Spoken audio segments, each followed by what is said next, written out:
Hey there, everyone. Today's video is going to cover how to map state level data in Excel. I have other videos on this, but it's combining state, county, and even some address level data. So I figured I'd make a shorter one just on state level data. I'm in Excel, open workbook, nothing saved in it. I just started a column for states and I've typed some that are around me. And then I toss in Maine and I'll toss in another one just to show some variation. Let's type in Washington here. The interesting part, as you can see, as I've hit enter, it's asking, do I want to convert this to geography? I do. This is a data type, so I can click here, convert to geography. My computer's a little quicker today. If, say, you didn't have that option, if you were to highlight these, come up to data, it'll be in your data types itself. So you want to do that. When I say you want to do that, if you were to click on, say, Arkansas on this little card or map here, foldable, you can see what information comes with it. This is a bit dated, so it does have the most recent population, but if you get into some of the demographic characteristics, socioeconomic characteristics, it is a bit dated. This is pulling from the American Community Survey. So these are a bit dated compared to the population as a whole, but for our purposes today, it's good enough for what we're using right now.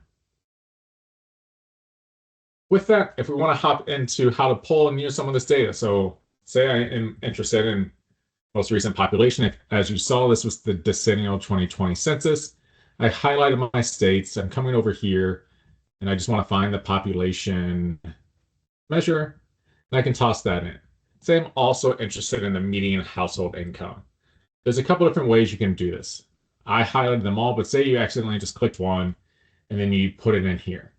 You can still click this and do the fill down, so it's flash filling downwards for you, and it's picking that up. And as you can see here, there's variation across population by state and median household income. You can see here, it looks like Arkansas has the lowest median household income. Keep in mind, it's a little dated, but for this data set, it's showing that. So again, display purposes, just how to visualize this data. Now let's walk through that part. Now, depending on what your Excel looks like, I've moved some things around in mine, but you should have under the Insert tab, charts, maps, and you should have a 3D one. Mine's over here in the cap index one, just for my sake itself. With that, if you were to highlight state and say population and come up to maps, you want to do a filled map.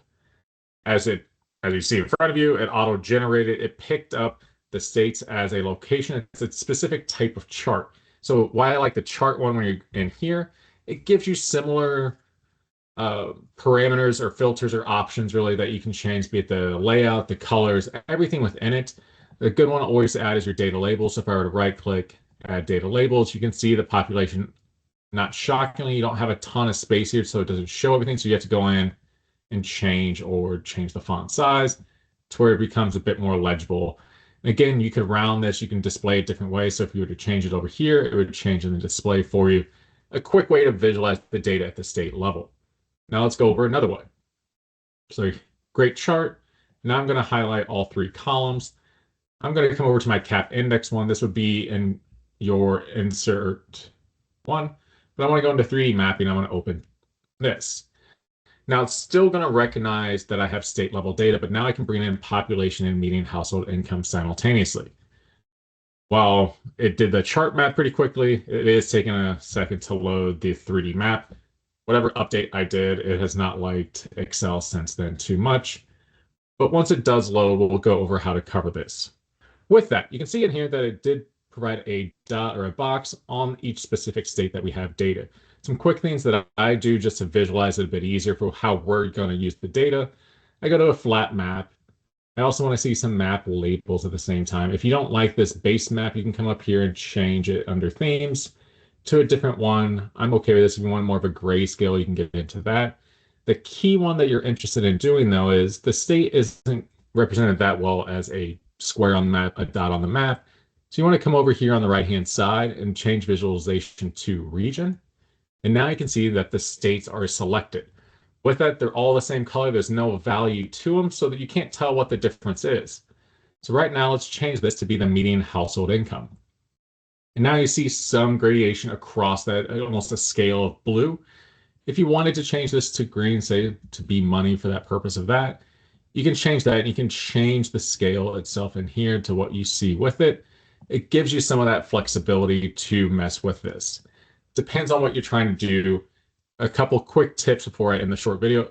it does have a display box that you can change. So if you don't like where it says layer one, if you're familiar with ArcGIS or some of the other ones, if you just double click up here, if I want this to be the legend, I can type that here and it updates over here for me as well. So it is good that way. Similar with your tour one, you can change it on the left-hand column to what you want it to be.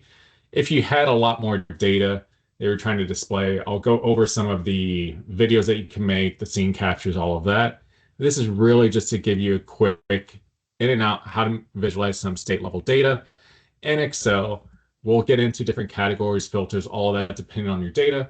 But for now, this is a quick way to understand how to visualize state level data.